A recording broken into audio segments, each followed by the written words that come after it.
Bridge super কাষেদি সন্তপৰ্ণে অসমীয়াৰ চোতালত এই মুহূৰ্তত ৰঙালাও মুখত হেঁপাহৰ বহাগ এই মুহূৰ্তত ভুমুকি মাৰিছে আৰু সমান্তৰালভাৱে এই মুহূৰ্তত সমগ্ৰ ৰাজ্য উখল মাখল হৈছে যে বসন্তক আদৰিবলৈ বা ৰঙালী বিহুটোক আদৰিবলৈ। আৰু এই মুহূৰ্তত আমি কিছু ভিজুৱেলছ দেখাইছোঁ। ইয়াৰ স্থান হৈছে তিয়কৰ দৃশ্য আৰু তিয়কত এই মুহূৰ্তত এনেধৰণে যে কণ কণ শিশুসকলকো আচলতে এনেধৰণে যে অসমীয়া যি কৃষ্টি, অসমীয়া যি সংস্কৃতি, অসমীয়া ৰঙালী বিহুৰ আচলতে যি সক্ৰিয়তাৰ সৈতে পৰিচয় কৰাৰ প্ৰয়াস কৰিছে এই মুহূৰ্তত তিয়কৰ অন্যতম সামাজিক সংস্থা সন্মিলিত যুৱ সংঘই। আৰু ইয়াত ছবি অকল তিয়কৰে নহয়, সমগ্ৰ ৰাজ্যত এই মুহূৰ্তত আচলতে ৰঙালী বিহুক আদৰিবৰ বাবে ব্যাপক প্ৰস্তুতি চলিছে।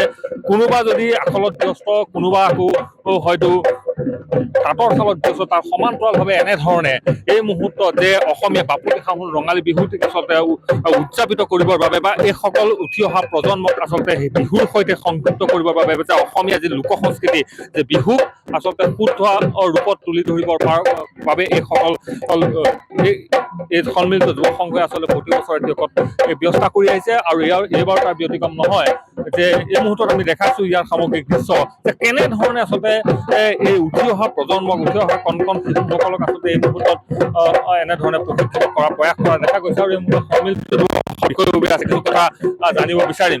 কি ক'ব আচলতে কেনেকুৱা ধৰণৰ কিমান ছাত্ৰ ছাত্ৰী এইবাৰ অংশগ্ৰহণ কৰিছে আপোনালোকক?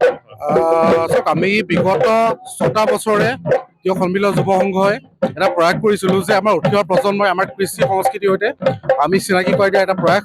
আৰু সেই প্ৰয়াসত এইবাৰ বছৰ প্ৰায় 150ৰো অধিক ছাত্ৰ ছাত্ৰীয়ে বৰ্তমান অংশগ্ৰহণ কৰিছেহি। আৰু আগৰ কেইবছৰৰ দৰে এইবছৰ আমি সঁহাৰি পাইছোঁ। আমি আশা কৰিছোঁ আমি কিমান সৰু সৰু কণমানি ছাত্ৰ ছাত্ৰী অংশগ্ৰহণ কৰি ঢোল বাদন দিছোঁ, বিহু নাচ আৰু হুঁচৰি বিহু আমি কৰ্মশালা দিছোঁ। বহু অভিজ্ঞ প্ৰশিক্ষক ইয়াত অংশগ্ৰহণ কৰিছে। আমি আশা কৰিম আমাৰ কৃষ্টি, আমাৰ সংস্কৃতি উঠি অহা প্ৰজন্মই জীয়াই ৰাখিব। কেনেকুৱা ধৰণৰ আহ্বান, যিহেতু এই মুহূৰ্তত দেখা যায় যে বিহুক লৈ বিভিন্ন ধৰণৰ কিন্তু চৰ্চা চলিছে, সমান্তৰালভাৱে আপোনালোকে যিটো পদক্ষেপ লৈছে নিশ্চয়ভাৱে শলাগিবলগীয়া এটা পদক্ষেপ।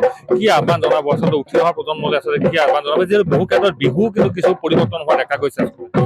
বহুতে কয় বিহু বহুত স্থানত বিকৃতৰ ওপৰত উপস্থাপন হয়, কিন্তু তাৰ সমান্তৰালভাৱে কিন্তু আমি যি বিহু কৰ্মশালা অনুষ্ঠিত কৰিছোঁ, বহু অভিজ্ঞ প্ৰশিক্ষক ইয়াত প্ৰশিক্ষণ দিছেহি।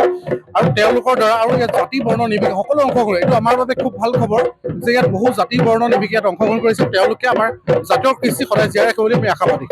নিশ্চিতভাৱে অতি ধন্যবাদ জনাইছোঁ এইসকল উদ্যোক্তাক। আৰু এই মুহূৰ্তত মই ভিজুৱেলছ দেখাই আছোঁ N24 দৰ্শকসকলক যে কেনেধৰণৰ এক দৃশ্য, যিহেতু মই কৈছোঁৱেই যে এই মুহূৰ্তত সমগ্ৰ ৰাজ্য উখল মাখল হৈছে যে তিহিতি পাতাৰ মাজত এই মুহূৰ্তত আচলতে কেউ দিশে উদযাপিত হৈ উঠিছে। আৰু কণ কণ শিশুসকলৰ কান্ধত এনেধৰণে আচলতে যে অসমৰ যি চহকী যি পৰম্পৰা, অসমৰ যি চহকী কৃষ্টি, এই বিহুক আচলতে তুলি ধৰাৰ প্ৰয়াস কৰিছে এইসকল উদ্যোক্তাই। আৰু এই মুহূৰ্তত আৰু প্ৰশিক্ষক আছে, কিছু কথা কেনেকুৱা ধৰণৰ কি আহ্বান জনাব এই মুহূৰ্তত আচলতে কেনেকুৱা ধৰণৰ, কিমান ছাত্ৰ ছাত্ৰীক এইবাৰ প্ৰশিক্ষণ দিছে? এইবাৰ যোৱা বছৰো যিহেতু আমি আহিছিলোঁ আৰু এইবছৰো অহাৰ সৌভাগ্য হ'ল। আৰু তিয়কৰ এই হাইস্কুল খেলপথাৰত যি তিয়ক সন্মিলিত যুৱ সংঘৰ উদ্যোগত যি কৰ্মশালা আয়োজন কৰা হয়, তাত যথেষ্ট সংখ্যক প্ৰশিক্ষাৰ্থী আহে আৰু সেইকাৰণে খুব ভাল লাগে। আজি হয়তো কিছু সংখ্যক কম হৈছে বতৰৰ কাৰণে, খুব ভাল লাগে। এটা ধুনীয়া পৰিৱেশ, উখল মাখল পৰিৱেশ। আৰু আচলতে বহাগৰ বতৰ এই মুহূৰ্তত, বহাগে একদম পদূলি মুখত এই মুহূৰ্তত, আৰু কাষত শ নাচনী আৰু এগৰাকী অসমীয়া জীয়ৰী হিচাপে কেনেকুৱা ধৰণৰ যদি এটা বিহু গীত যদি আপোনাৰ নিশ্চয় বিহু যিহেতু আমাৰ বিহু যিহেতু আমাৰ তেজতে আছে, গতিকে বিহু এফাকি নাগাই কেনেকৈ বাৰু অকণমান গাবলৈ চেষ্টা কৰিছোঁ।